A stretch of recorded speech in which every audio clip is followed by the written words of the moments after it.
Hello guys, welcome back to this channel. In this today's video, I'm going to show you how you can save project in Filmora application.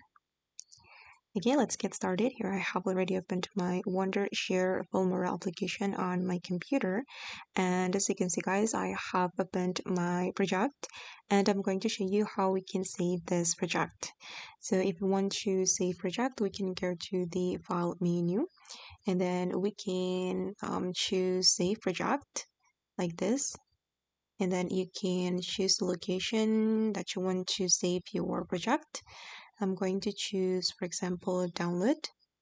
Okay, and click on save, and now the project has been saved to my device. Okay, or actually here you can also say save project as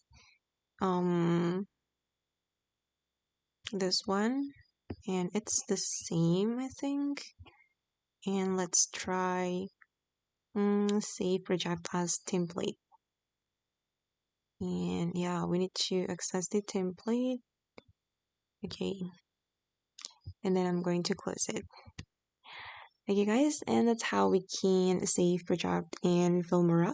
I hope this video will be useful for you. Thank you so much for watching, and bye.